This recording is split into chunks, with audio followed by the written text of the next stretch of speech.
نحمده ونصلي على رسوله الكريم اما بعد فاعوذ باللہ من الشیطان الرجیم بسم اللہ الرحمن الرحیم رب اشرح لی صدری ویسر لی امری واحلل عقدۃ من لسانی یفقهوا قولی رب یسر ولا تعسر وتمم بالخیر اللہم انی اسألک علما نافعا ورزقا طیبا وعملا متقبلا یا مقلب القلوب ثبت قلبی علی دینک آمین اللہم آمین۔ السلام علیکم ورحمۃ اللہ وبرکاتہ۔ اللہ سبحانہ و تعالیٰ کی توفیق اور اللہ تعالیٰ کی رحمت کے ساتھ ہم اپنے لیسن سورۃ البقرہ کی آیت نمبر 84 کا آغاز کریں گے، اس نیت کے ساتھ کہ اللہ سبحانہ و تعالیٰ اسے ہمارے لیے پڑھنا، اس پر عمل کرنا اور عمل کے ساتھ اسے دوسروں تک پہنچانا آسان کر دیں، آمین۔ اگر آپ نے ابھی تک ہمارا چینل سبسکرائب نہیں کیا تو پلیز سبسکرائب کر دیں اور بیل آئیکن پہ کلک کر دیں تاکہ ہماری ہر آنے والی ویڈیو آپ تک پہنچ سکے۔ جزاک اللہ خیر۔ اس آیت میں بھی الحمدللہ پہلے والی آیات کی طرح بہت ہی ایسے پیغامات ہیں جو کہ ہمیں غور و فکر کی دعوت دیتے ہیں، اصلاح کی دعوت دیتے ہیں، محاسبہ کی دعوت دیتے ہیں۔ کیونکہ جب تک ہم تزکیہ نہیں کریں گے، جب تک ہم محاسبہ نہیں کریں گے تو ہمارے لیے چیزوں کو سمجھنا آسان نہیں ہوگا۔ جب ہم اپنی نیتوں کو خالص رکھیں گے اور اچھی نیتوں کے ساتھ اللہ سبحانہ و تعالیٰ پر نظریں لگا کر ہدایت کی طلب رکھتے ہوئے اللہ تعالیٰ سے دعاؤں کے ساتھ جب ہم قرآن کو پڑھتے ہیں، اس پر غور و فکر کرتے ہیں، تو ایسا ہو ہی نہیں سکتا کہ یہ قرآن ہماری تبدیلی کا باعث نہ بنے۔ تو چلیں بہت ہی پیاری سی نیت کے ساتھ اپنے لیسن کا آغاز کرتے ہیں۔ اس سے پہلے تھوڑا سا تذکیہ کہ ہم نے آیت نمبر 83 میں کیا جانا تھا، کیا پڑھا تھا۔ تو آیت نمبر 83 میں ہم نے پڑھے تھے احکامات، جو کس کے لیے تھے؟ جو کہ ماضی کے مسلمانوں کے لیے بھی تھے، ماضی کے جو ہم نے یہود کی ایک ہسٹری دیکھی تھی ان کے لیے بھی تھے۔ اور وہ احکامات کیا تھے؟ اللہ سبحانہ و تعالیٰ نے کون سے پختہ عہد کی بات کی تھی کہ اللہ کے سوا کسی کی عبادت نہیں کرنا، والدین اور رشتہ داروں اور یتیموں اور مسکینوں سے احسان کرنا، لوگوں سے اچھی بات کہنا، نماز قائم کرنا اور زکوٰۃ ادا کرنا۔ اس میں ہم نے ان پر الحمدللہ غور و فکر کے ساتھ بات کی تھی۔ آج کی آیت میں ہم دیکھتے ہیں کس عہد کی بات ہے، کیا اللہ سبحانہ و تعالیٰ اس میں ہمارے لیے احکامات جو ہیں وہ ہمیں بتا رہے ہیں تاکہ ہم آیات کے ساتھ ساتھ اسے پڑھنے کی کوشش کریں اور اسے سمجھنے کی کوشش کریں اور غور و فکر کرنے کی کوشش کریں۔ تو آیت نمبر 84 کو دیکھ لیتے ہیں۔ سب سے پہلے اعوذ باللہ من الشیطان الرجیم بسم اللہ الرحمن الرحیم۔ وَإِذْ أَخَذْنَا مِيثَاقَكُمْ لَا تَسْفِكُونَ دِمَاءَكُمْ وَلَا تُخْرِجُونَ أَنفُسَكُمْ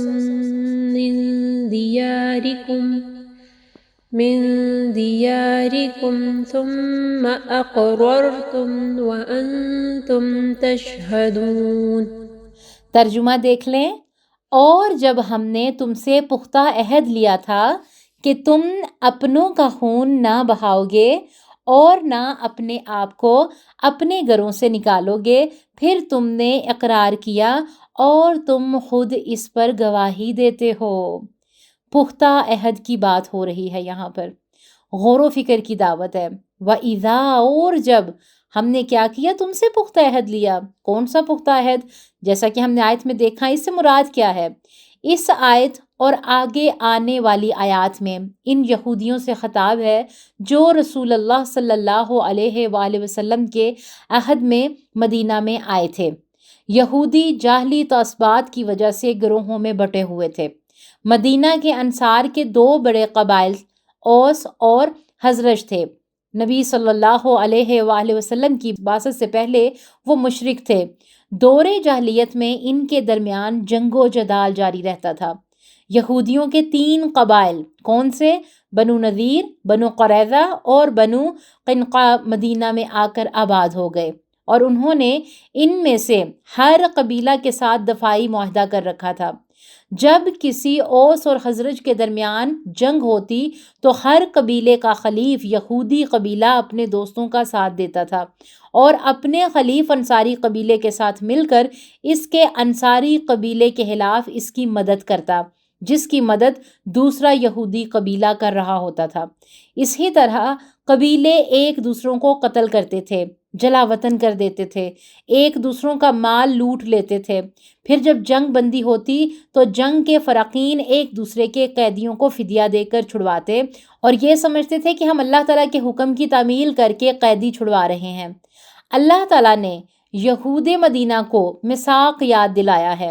کیا کہا جا رہا ہے کہ تم اپنوں کا خون نہ بہاؤ گے اور نہ اپنے آپ کو اپنے گھروں سے نکالو گے۔ اس کی وضاحت کیا ہے کہ میثاق بنی اسرائیل کی 2 شقوں کا بیان ہے کہ تم ایک دوسرے کا خون نہیں بہاؤ گے اور اپنے لوگوں کو گھروں سے نہیں نکالو گے۔ پھر ہوا کیا؟ ثم پھر تم نے اقرار کیا اور تم خود اس پر گواہی دیتے ہو۔ اللہ رب العزت نے فرمایا تم نے اس کا اقرار کیا اور تم اس کے گواہ بنے۔ ہر معاہدے میں 2 فریق ہوتے ہیں، ایک فریق معاہدہ لیتا ہے اور دوسرا معاہدہ کرتا ہے۔ اس پر قول و قرار بھی ہوتا ہے اور گواہیاں بھی۔ جب اللہ رب العزت نے بنی اسرائیل سے عہد لیا تو انہوں نے اس کا اقرار کیا اور اس پر گواہ بنے۔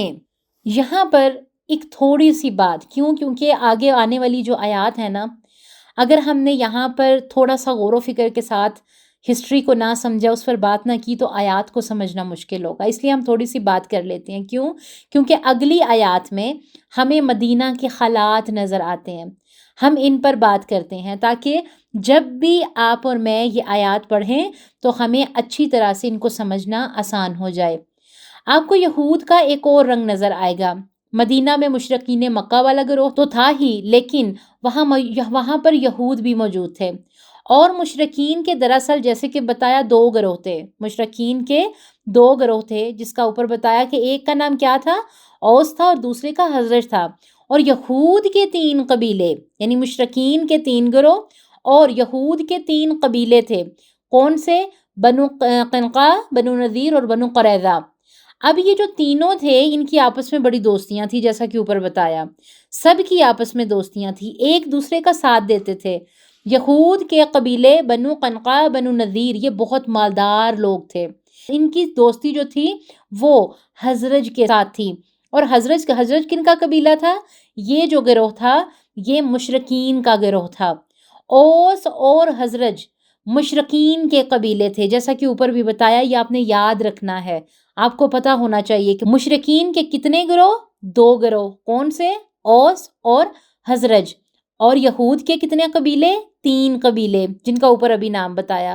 یہ آپ کو پتا ہونا چاہیے تاکہ ہمیں ساتھ ساتھ ہسٹری کے بارے میں بھی جو ہے وہ پتا ہو اور آیات کو سمجھنے میں آسانی ہو۔ اب لڑائی میں کیا ہوتا؟ اوس اور خزرج جیسے کہ بتایا مشرکین کے قبیلے تھے اور آپس میں بہت یہ لڑتے تھے۔ لڑائی میں یہ اپنے خلیفوں کی مدد کرتے جو ان کے خلاف پارٹی ہوتی اور ایک دوسرے کا ساتھ دیتے۔ اب کبھی کبھی یہ بھی ہوتا تھا کہ ایک یہود دوسرے یہودی کے سامنے آ جاتا، کیونکہ ایک اوس کی طرف سے لڑ رہا ہوتا تھا اور ایک خزرج کی طرف سے لڑ رہا ہوتا تھا۔ یہ آپس میں لڑ پڑتے اور ایک یہودی کے ہاتھوں دوسرا یہودی مارا جاتا۔ اللہ تعالیٰ نے ان کو حکم دیا تھا کسی یہود کو قتل نہیں کرنا اور جلا وطن بھی نہیں کرنا، یہ ان کی کتابوں میں تھا، اور یہ آپس میں لڑ کر دوسروں کی مدد نہیں کرنی۔ لیکن یہود نے اللہ کے یہ تینوں حکم بلا دیے تھے، پسے پشت ڈال دیے تھے۔ چوتھا حکم ان کے لیے یہ تھا کہ کبھی کوئی یہود اگر گرفتار ہو جاتا ہے، اریسٹ ہو جائے، تو پیسے دے کر اسے چھڑوا لیں، آزادی دلوا دیں۔ یہ حکم یہودی مان لیتے، لیکن اس پر عمل کرتے تھے۔ اپنے اس وقت کے مسلمان بھائی کو آزادی دلوا دیتے، کیونکہ اس میں واہ واہ ہو جاتی تھی۔ یہ ایسے ہی ہے جیسے آج کل کہیں سیلاب آ جائے تو دوسرا اسلامی ملک پیسے دے کر اس کی مدد کر دیتا ہے، پھر اس کی واہ واہ ہو جاتی ہے کہ فلاں نے اتنے پیسوں سے امداد کی۔ یہ ایک قسم کا سیاسی الحاق تھا جس میں یہود کی اجارہ داری چلتی۔ اس پر یہ آیات نازل ہوئیں۔ یہود بنیادی طور پر سونے کا کاروبار کرتے تھے۔ ان کے پاس دانتوں کو ڈالنے کے لیے جو تھے وہ ہتھیار تھے۔ اس قوم کے پاس ذہنیت بہت ہے اور یہ اپنے تھوڑے پیسے کو بھی زیادہ بنا لینے کے ماہر ہیں۔ جب یہ لوگ مدینہ میں آئے تو یہ مہاجر ہو کر آئے تھے۔ انہوں نے دیکھا کہ اوس اور خزرج دو بھائیوں میں عرصے سے ایک جنگ چل رہی تھی، جنگ بواس، یعنی کہ اللہ کے نبی صلی اللہ علیہ وسلم کے مدینہ آنے سے 5 سال پہلے سے چل رہی تھی۔ یہود نے سوچا کہ پیسہ کیسے کمایا جائے، انہوں نے ہتھیار بنانا شروع کر دیے۔ اب لوگ لڑیں گے تو ہتھیار بیچے جائیں گے۔ لوگ یعنی کہ جو عرب لوگ تھے وہ نڈر تھے، یہود نے ہتھیار بیچنا شروع کر دیے اور وہ بیچنا چاہتے تھے کہ لوگ ان سے ہی ہتھیار خریدیں۔ یہود نے اوس اور خزرج میں مزید آگ بھڑکا دی۔ مدینہ والے زراعت پیشہ لوگ تھے، پیسہ تو اتنا ہی تھا جتنا یعنی کہ وہ اپنا زندگی کا بسر کر سکیں، اور وہ آگے سے کہتے کہ ہاں ہتھیار تو چاہیے لیکن پیسہ ہی نہیں ہے، تو یہود سود پر ان کو پیسہ دینا شروع کر دیتے۔ یہود ان کی لڑائی کے لیے حوصلہ افزائی کرتے، پھر باری سود پر ہتھیار لیتے، مشرکین قسطوں پر ہتھیار اور پیسہ لیتے، اور پھر یہود کا پیسہ ان کو واپس مل جاتا، ہتھیار بھی بک جاتے، کاروبار بھی چل پڑتا۔ مدینہ کے لوگ سیدھے سادے دیہاتی لوگ تھے، باتوں میں بھی آ جاتے تھے۔ یہود چال باز قوم تھی، یہود کا مدینہ پر ایک ہولڈ تھا۔ اب یہاں پر سوچیں کہ یہ صدیوں پرانی بات لگ رہی ہے، لیکن ایسا نہیں لگ رہا کہ آج مسلمانوں کے ساتھ بھی یہی ہو رہا ہے۔ یہود ایک انتہائی شیطانی ذہن والی قوم ہے۔ اللہ اکبر، اللہ سبحانہ و تعالی ہمیں جو ہیں وہ غور و فکر کی توفیق دیں۔ یقین کریں ان آیات کو پڑھتے اور پڑھاتے وقت بہت بہت بہت دل دکھتا ہے، کیونکہ ہماری نسلیں ٹریپ ہو رہی ہیں۔ اگر ہم اپنی نمازوں پر دیکھ لیں، ہم اپنے اخلاق پر دیکھ لیں تو ہمیں یہ بھی نہیں یاد ہوتا کہ میرا دن کیسا گزرا، میرے معاملات کیسے تھے۔ اللہ اکبر، بڑی غور و فکر کی دعوت ہے۔ لوگوں کو ایک امت ہم کیسے بنائیں گے؟ جب ہم خود قرآن پہ کام کریں گے، جب لوگوں کو اور خود کو قرآن و سنت سے جوڑیں گے، دین کی بنیادی باتوں پر لے آئیں سب کو، اور خود بھی انہی چیزوں سے جڑ کر رہیں۔ ایک دین پر عمل ہوگا تو سب آپس میں جڑ جائیں گے۔ خاص طور پر جب ہم لوگ قرآن سے جڑے رہیں گے تو ہمارے اندر تبدیلیاں آئیں گی۔ اس آیت میں یہود کو حکم دیا جا رہا ہے، لیکن مراد مسلمان بھی ہیں، مراد میں اور آپ بھی ہیں، کہ ہم آپس میں نہ لڑیں، ہم مذہب لوگوں کو قتل نہ کریں اور اپنے ہی جیسے مسلمان بہن بھائیوں کو گھروں سے نہ نکالیں۔ تم سے وعدہ کر لیا، لیکن یاد رکھیں یہ وعدہ ہم سب کے لیے بھی ہے۔ اس کا ذکر ہم سورۃ المائدہ آیت نمبر 32 میں بھی دیکھیں گے کہ اللہ سبحانہ و تعالیٰ وہاں کیا فرماتے ہیں کہ اس قتل کی وجہ سے ہم نے بنی اسرائیل پر یہ حکم نازل کیا۔ کون سا حکم؟ کہ جو شخص کسی کو قتل کرے گا، یعنی بغیر اس کے کہ جان کا بدلہ لیا جائے یا ملک میں خرابی کرنے کی سزا دی جائے، اس نے گویا تمام لوگوں کو قتل کیا، اور جو اس کی زندگانی کا موجب ہوا تو گویا تمام لوگوں کی زندگانی کا موجب ہوا۔ اور ان لوگوں کے پاس ہمارے پیغمبر روشن دلیلیں لا چکے ہیں، پھر اس کے بعد بھی ان سے بہت سے لوگ ملک میں حد اعتدال سے نکل جاتے ہیں۔ پھر سورۃ النساء آیت نمبر 93 میں اللہ تعالیٰ فرماتے ہیں، اور جو شخص مسلمان کو قصداً مار ڈالے گا تو اس کی سزا دوزخ ہے، جس میں وہ ہمیشہ جلتا رہے گا، اور اللہ اس پر غضبناک ہوگا اور اس پر لعنت کرے گا، اور ایسے شخص کے لیے اس نے بڑا سخت عذاب تیار کر رکھا ہے۔ کل یہود کے لیے یہی حکم تھا، آج مسلمانوں کے لیے یہی حکم ہے۔ ایک حدیث کا خلاصہ ہے ترمذی سے، حضرت ابو ہریرہ رضی اللہ تعالیٰ عنہما سے روایت ہے کہ نبی صلی اللہ علیہ وآلہ وسلم نے فرمایا کہ مسلمان بھائی بھائی ہیں، نہ تو ایک دوسرے کی خیانت کرنی ہے اور نہ ہی ان سے جھوٹ بولے اور نہ ہی ان کو رسوا کرے۔ ہر مسلمان پر مسلمان کا خون، مال اور عزت حرام ہے۔ پھر آپ صلی اللہ علیہ وآلہ وسلم نے اپنے سینے کی طرف اشارہ کیا اور 3 دفعہ فرمایا کہ تقویٰ تقویٰ تقویٰ تو دل میں ہوتا ہے، جس کے دل میں تقویٰ ہوگا وہ کبھی دوسروں کے ساتھ برا نہیں کرے گا۔ اللہ اکبر۔ آپ صلی اللہ علیہ وسلم نے فرمایا کہ انسان کے لیے 3 برائی ہی کافی ہیں کہ وہ اپنے مسلمان بھائی کو حقیر خیال کرے۔ اور مسلمان کا دیکھیں کہ آج ہمارا حال کیا ہے، ہمارا مسلمانوں کے ساتھ معاملہ کیا ہے؟ ایک دوسرے پر ظلم ناجائز ہے۔